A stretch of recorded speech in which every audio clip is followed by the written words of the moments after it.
नमस्कार साथियों, मैं advocate Suman Kumar Singh, Delhi high court आप सबका यशस्वी लॉ क्लासेस के यूट्यूब चैनल पे हार्दिक अभिनंदन करता हूं। दोस्तों, आज है 1 मई 2020 और 1 मई 2020 से रिलेटेड जितने करंट अफेयर्स हैं वो हम सारे कवर करेंगे, जो कि UPPCS, UPSC, BPSC, judicial services, APO and other competitive examination में यूजफुल है। तो शुरू करते हैं। Which of the following state union territory has been given a geographical indication tag by the Geographical Indication Registry for their saffron? Himachal Pradesh, Uttarakhand, Kerala, Kashmir.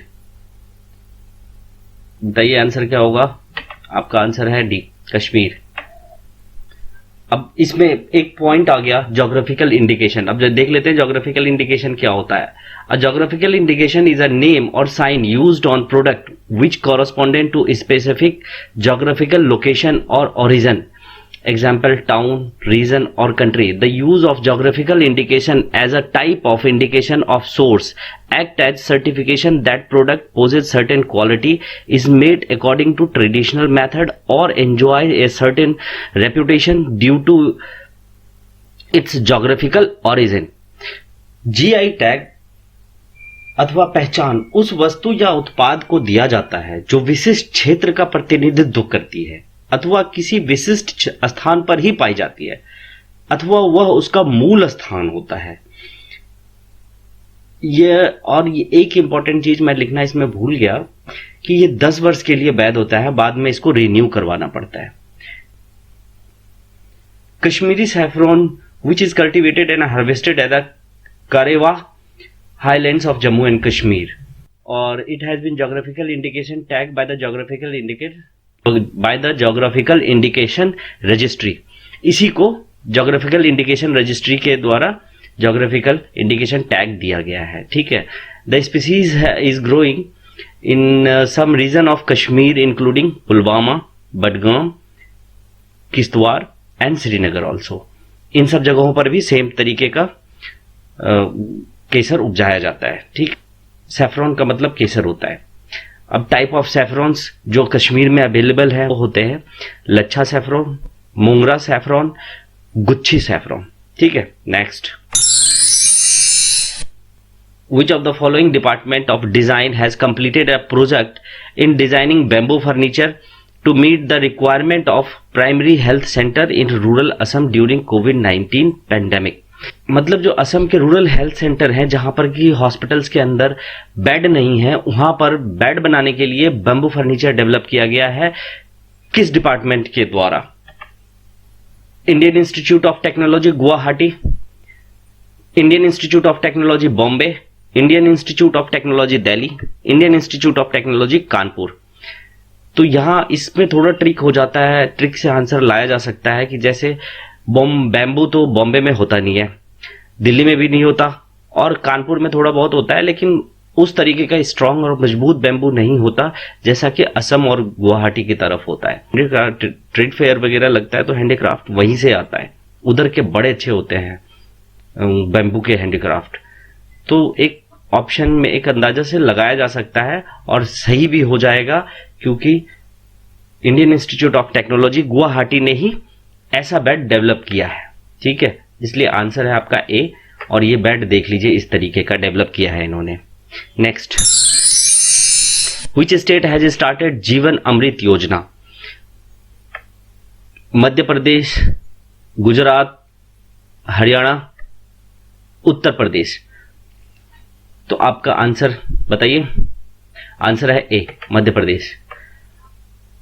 In Madhya Pradesh, Chief Minister Shivraj Singh Chauhan launched Jeevan Amrit Yojana, a unique scheme to boost immunity system of citizens of the state. Under this scheme, the state government will distribute packet of special Trikut churn prepared by Ayush department free of cost to the citizen. Shivraj Singh Chouhan, chief minister of Madhya Pradesh, इन्होंने इस पे immunity बढ़ाने के लिए एक चूरन बनवाया Ayush department से, और वो फ्री में बंटवा रहे हैं प्रदेश के सिटीजन्स को। देख लेते हैं ये किस तरीके का है। द काढ़ा made of people, ginger and black pepper is being distributed free of cost to 1 crore people in rural and urban area of the state. State के रूरल और अर्बन एरिया में 1 करोड़ लोगों को ये बंटवाया जाएगा ताकि उनकी इम्यूनिटी बढ़ सके, और ये काढ़ा होगा एक तरीके का पाउडर के फॉर्म में, पीपल और जिंजर और ब्लैक पेपर से को मिक्स करके बनाया गया है.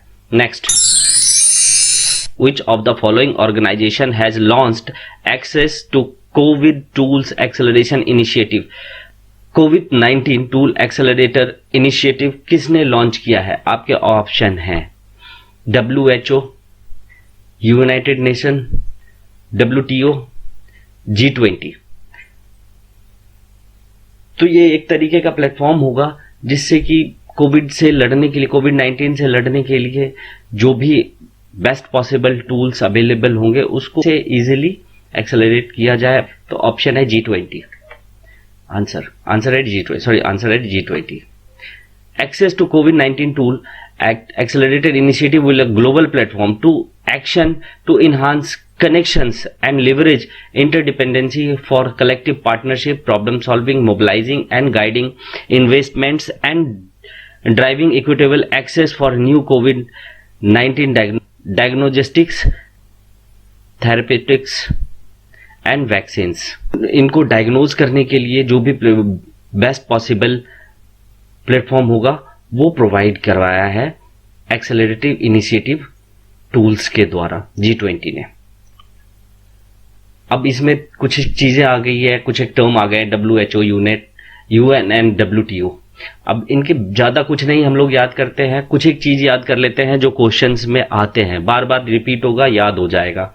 वर्ल्ड हेल्थ ऑर्गेनाइजेशन, इसका फॉर्मेशन हुआ था 7 अप्रैल 1948 को. इसका हेडक्वार्टर जेनेवा स्विट्जरलैंड में है और 194 मेंबर कंट्री हैं. अब यूनाइटेड नेशन का फॉर्मेशन हुआ था 24 अक्टूबर 1945 को. हेडक्वार्टर न्यूयॉर्क सिटी में है. सेक्रेटरी एंटोनियो गुटरेज एंड मेंबर है 193 और 2 को ऑब्जर्वर का स्टेटस दिया गया है. वर्ल्ड ट्रेड ऑर्गेनाइजेशन, इसका फॉर्मेशन हुआ था 1 जनवरी 1995 को. हेडक्वार्टर जेनेवा स्विट्जरलैंड में है. 164 मेंबर कंट्री हैं. G20 का फॉर्मेशन हुआ था 26 सितंबर 1999 को. टोटल 20 मेंबर है. एक वीडियो और बना दूंगा जिसमें ये सारे इंटरनेशनल ऑर्गेनाइजेशन हैं, इनका क्या काम है, क्यों बनाया गया, कब फॉर्मेशन हुआ, कितने मेंबर हैं और किस तरीके से काम करता है, वो सारा मैं डिटेल उसमें डाल दूंगा. एक डिटेल वीडियो बनाऊंगा. Next, who is currently appointed as a permanent representative of India to United Nation? Shri TS Trimurti, Shri Syed Akbaruddin, Shri S Jaishankar, कोई भी नहीं. तो बताइए आंसर कौन सा होगा? आंसर है श्री TS त्रिमूर्ति, ए. ये देख लीजिए, यही है श्री TS त्रिमूर्ति. अब इसमें देख लेते हैं united nation formation 24 October 1945, headquarter New York city, secretary Antonio Guterres, member 193 और 2 को observer status.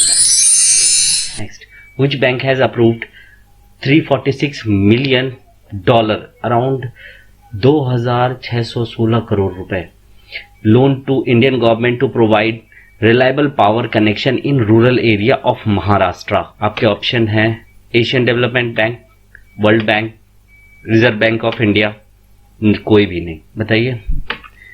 Asian development bank. अब देख लेते हैं थोड़ा सा एशियन डेवलपमेंट बैंक क्या होता है. वैसे क्वेश्चन तो समझ ही गए होंगे कि $346 मिलियन का लोन जो अप्रूव किया है महाराष्ट्र के रूरल एरिया में पावर कनेक्शन को अच्छा करने के लिए. एशियन डेवलपमेंट बैंक ने लोन दिया है. तो अब देख लेते हैं इसका फॉर्मेशन 19 दिसंबर 1966 को हुआ था. 68 मेंबर कंट्रीज हैं. हेडक्वार्टर मनीला फिलीपींस में है. प्रेसिडेंट है मतासगु असाकवा.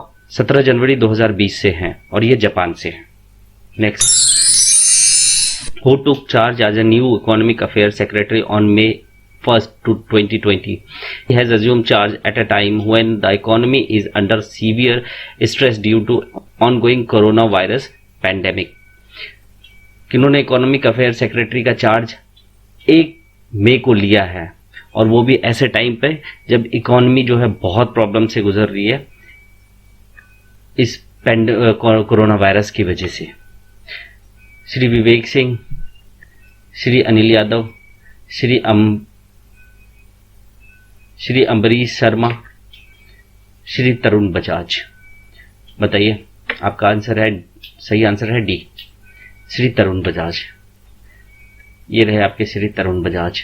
अब यही इकोनॉमी को लेके आएंगे, बूस्ट करेंगे, नई नई प्लान स्ट्रेटजी बनाएंगे। ठीक है, next, which of the following legendary Indian footballer passes away? चुन्नी गोस्वामी, प्रद्योत बर्मन, जर्नेल सिंह, अरुण घोष। चुन्नी गोस्वामी पासेस अवे। आंसर है ए। ये एशियन गेम्स 1962 के गोल्ड विनिंग टीम के कैप्टन थे और सबसे बड़ी बात ये थी कि इन्होंने बंगाल के लिए फर्स्ट क्लास क्रिकेट भी खेला और 50 मैच खेला इंडिया के लिए 1956 से 1964 तक। और ये 30 अप्रैल को कार्डियक अरेस्ट की वजह से इनका देहांत हो गया। इनका ये रहा photo. Next, which among the following company will soon start making sanitizers? Tata, IFFCO, PepsiCo या एशियन पेंट्स? बताइए इसका ऑप्शन कौन सा सही है। D, Asian paints.